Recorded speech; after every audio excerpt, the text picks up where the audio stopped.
자, 오늘 여러분들과 시작할 거는 투자에 있어서 가장 중요한 것은 기업의 가치를 평가하는 거죠. 기업의 가치를 평가하는 데 있어서 가장 중요한 것은 재무제표에 대한 이해가 필수적으로 돼야 됩니다. 재무제표를 쉽지가 않죠, 결코. 공부를 해서 여기서 다양한 숫자들이 나오죠. 플러스 공식들이 나오죠. 그러면 답이 나오죠. 이 답대로 투자하면 투자는 쉬울 것이다라고 생각을 하죠. 그리고 이게 정석이다라고 생각을 하죠. 많은 투자자분들이 궁금해하는 게 뭐죠? 적정 가치. 예를 들어서 삼성전자의 적정 가치는 얼마일까요? 모르죠. 삼성전자가 6만 원인데 이게 적정 가치를 내가 안다라면 답은 쉬워지죠. 적정 가치가 6만 원이다. 예를 들면. 그럼 5만 원이면 뭐죠? 싼 거. 사야죠. 7만 원이면 어떻게 되죠? 팔아야 되는 거. 팔아야 되는 거죠. 적정 가치, 적정 주가 구하기라는 이름의 책 보신 분. 적정 가치라든지 적정 주가에 대한 책이 나왔으면 이건 대박 날 아이템이죠. 근데 왜 이 대박 아이템에 대한 책들이 없을까요? 못하니까? 그렇죠. 구할 수가 없기 때문에. 우리가 이제 이 재무제표 구하는 거, 주식 투자는 이 단어를 많이 씁니다. 이 단어의 뜻은 뭐죠? 예술? 또, 미술? 또. 아, 왜 이래? 아트? 아트?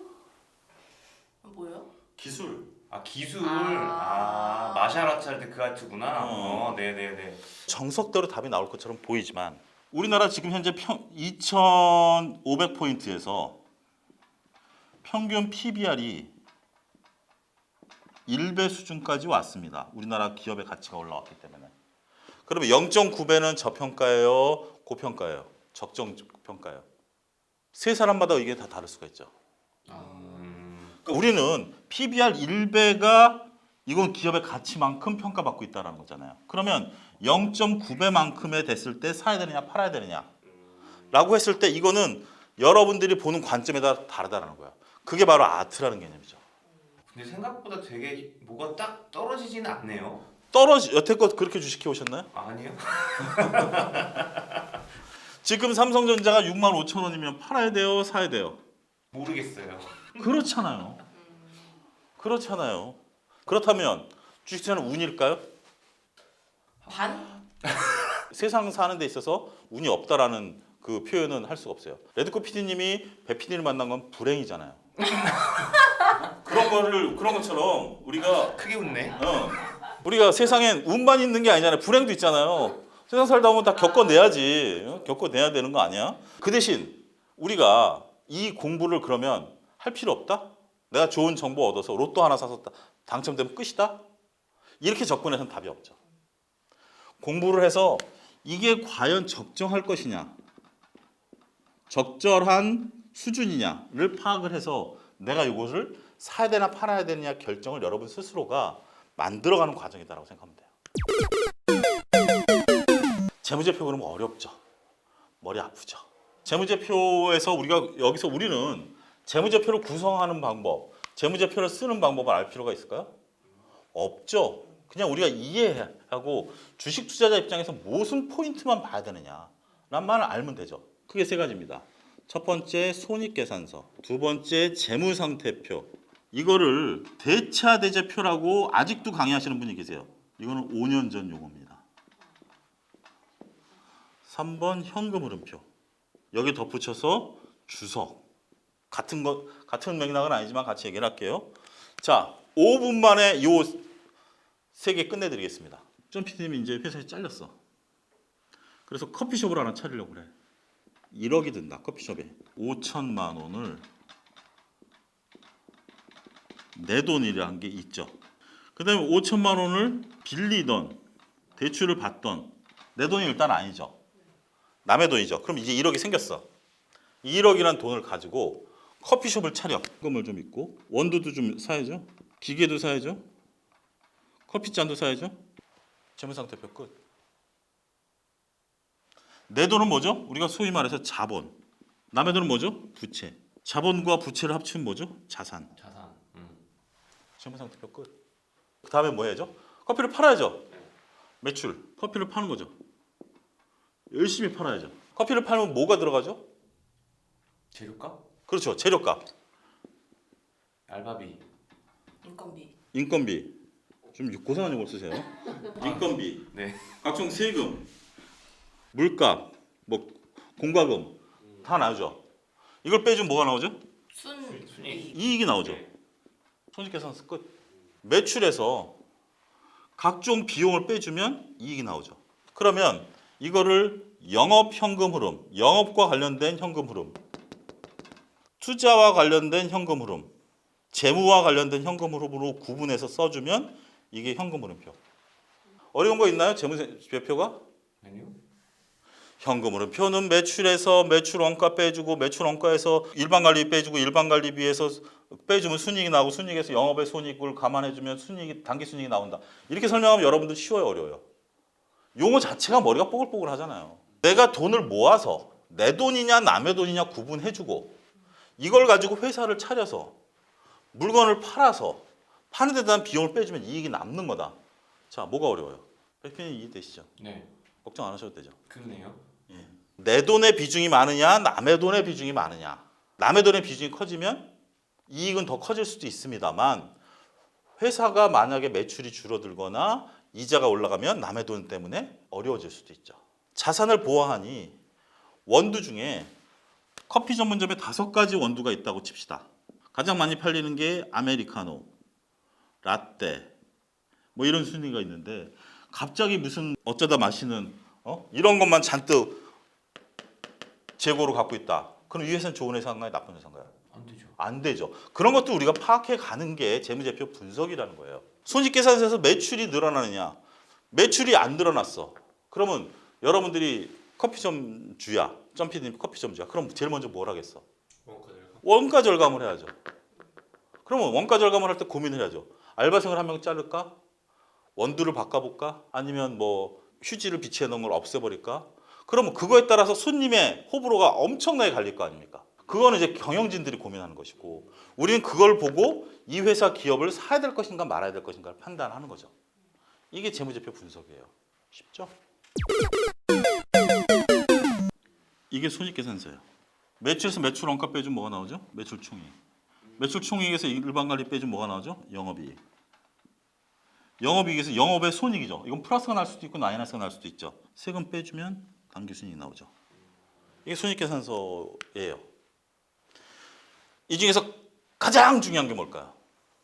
단기 순이익.